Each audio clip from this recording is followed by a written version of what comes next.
It was a sweltering summer afternoon on a forgotten stretch of highway in rural Texas.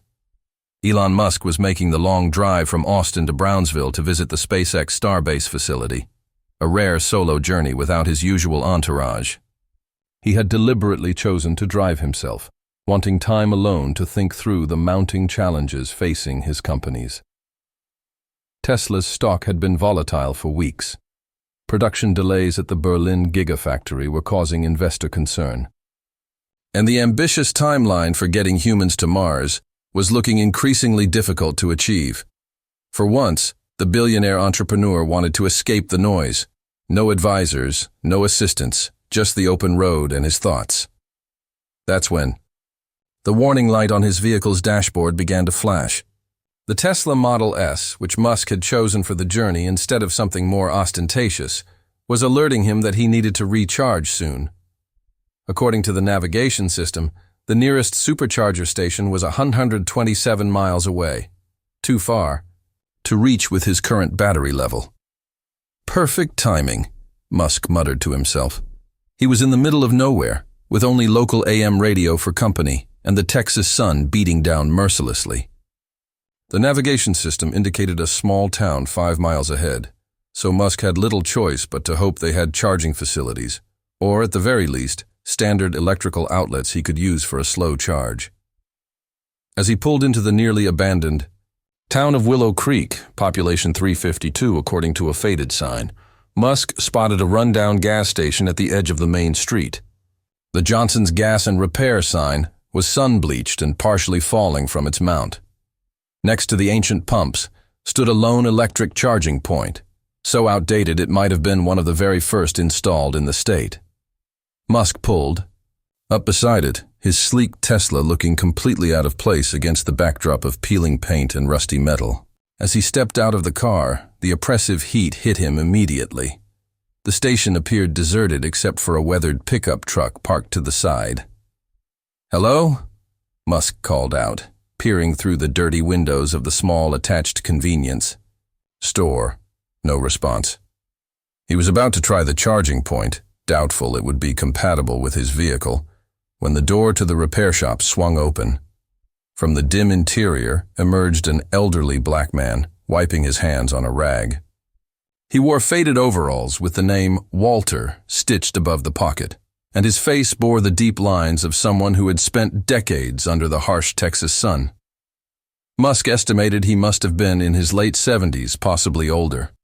"That fancy car of yours needs some juice?" the man asked, his voice deep and unhurried. His eyes, despite his age, were sharp and observant.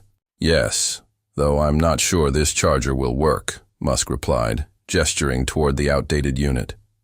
Walter chuckled. "That old thing? Hasn't worked in years. But I've got something better round back for special cases." Musk followed the old man around the building with some skepticism. To his surprise, behind the decrepit gas station sat a perfectly maintained modern charging station. Not a Tesla Supercharger, but a universal fast charger that would certainly do the job. "This is unexpected," Musk said, unable to hide his surprise. "Life's full of unexpected things if you're paying attention," Walter replied with a knowing smile. "Go ahead and hook it up. It'll take about 40 minutes to get you where you need to go. Might as well come inside and cool off while you wait." Musk connected his car and followed Walter into the small office attached to the repair shop. The interior was surprisingly tidy, with worn but clean furniture and walls covered in photographs, certificates, and old newspaper clippings. A small desk fan circulated the air-conditioned breeze. "Can I get you some iced tea?" Walter asked, already pouring, a glass from a pitcher in a mini-fridge. "Made it fresh this morning." Musk accepted the drink gratefully. As he took a sip, his eyes were drawn to the wall of photos. Most were yellowed with age, showing Walter throughout the decades.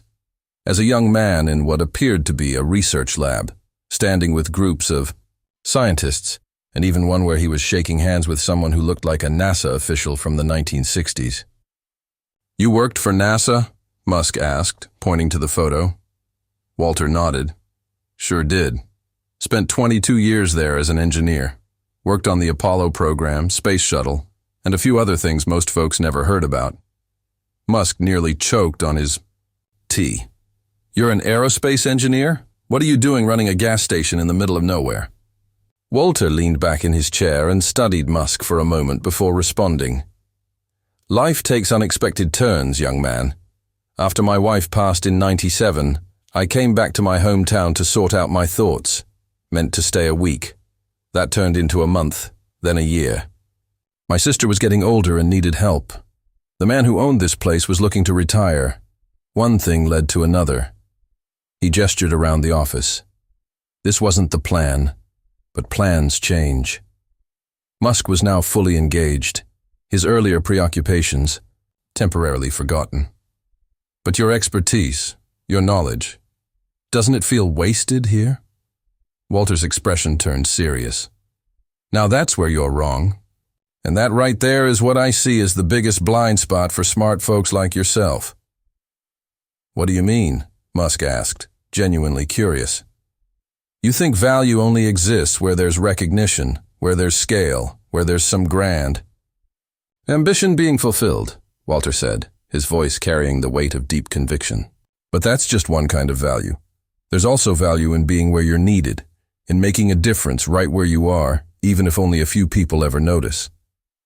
Musk started to respond, but Walter held up his hand. Let me show you something. The old man led Musk back outside and around to a large shed behind the repair shop. When he unlocked and opened the doors, Musk couldn't believe what he was seeing.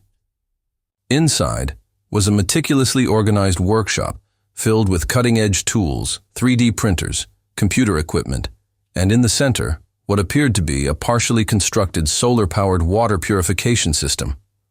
What is all this? Musk asked, stunned.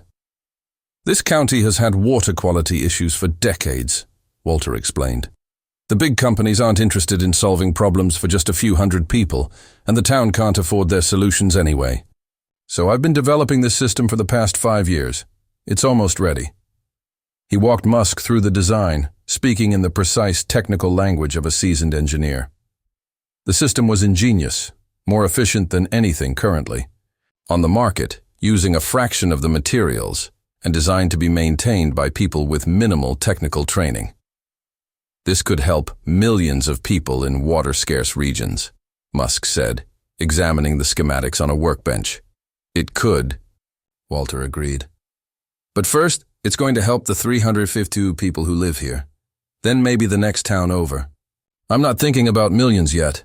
I'm thinking about Mrs. Gladys down the street who's been buying bottled water for 15 years because her tap water comes out brown. Musk fell silent, absorbing the implications of what he was seeing and hearing. You. No, Walter continued. I've followed your career with interest. Electric cars, space exploration, brain interfaces, all fascinating stuff. Important too. But from where I stand, it seems like you're always racing toward the next big announcement, the next breakthrough, without giving yourself time to fully solve the problems you've already taken on. Under normal circumstances, Musk might have bristled at such direct criticism. But there was something about Walter, his evident expertise, his calm certainty, and most of all the living example of his philosophy right there in that workshop, that made Musk listen instead.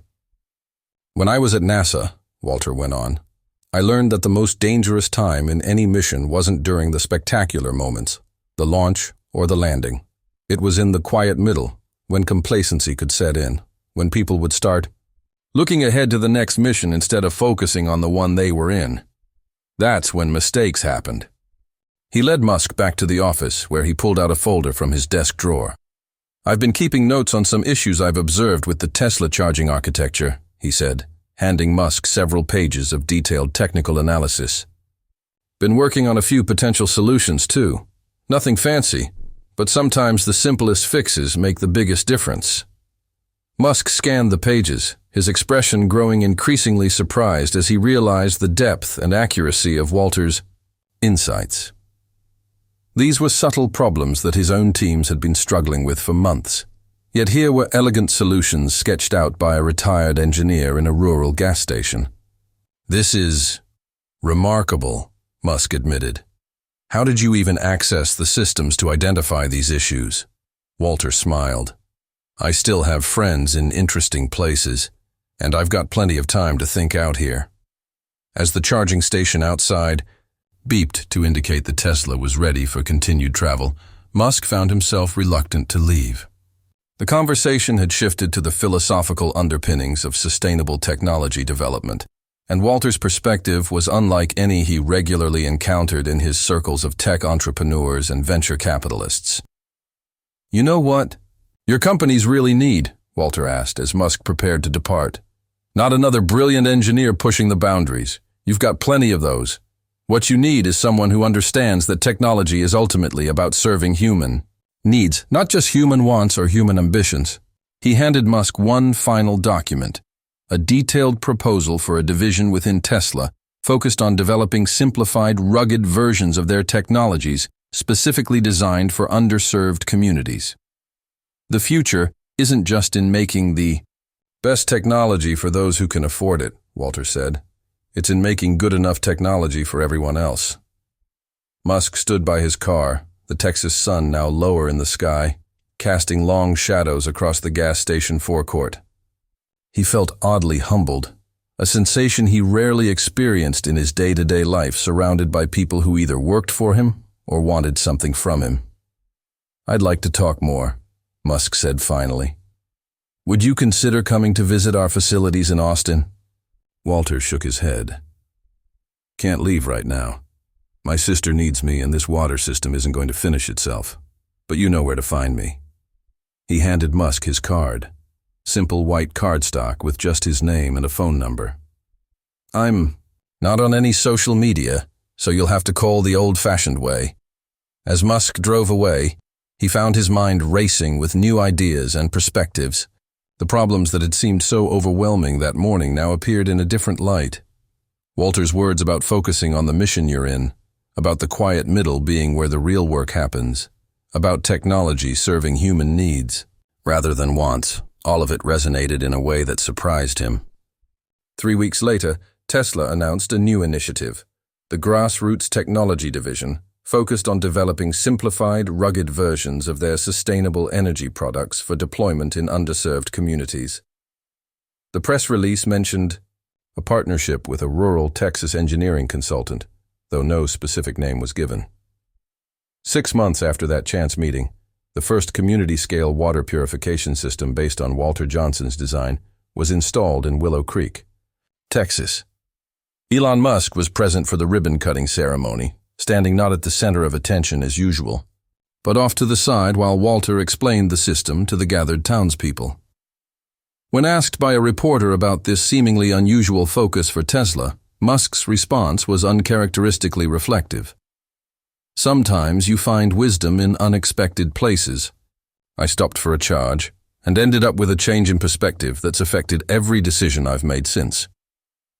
The Grassroots Technology Division would go on to become one of Tesla's most significant long-term contributions to global sustainability, eventually bringing simplified versions of their solar, battery, and water purification technologies to communities across Africa, Asia, and South America.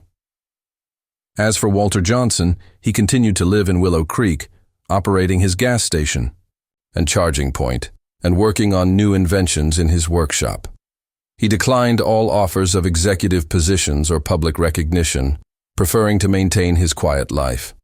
But the steady stream of Tesla engineers who made pilgrimages to consult with him became something of a local legend. And Elon Musk, despite his frenetic schedule, made time to visit that rundown gas station at least twice a year, sometimes to discuss technical challenges, but more often to sit in Walter's office, drink iced tea, and ground himself in the wisdom of a man who had learned that changing the world doesn't always require leaving home.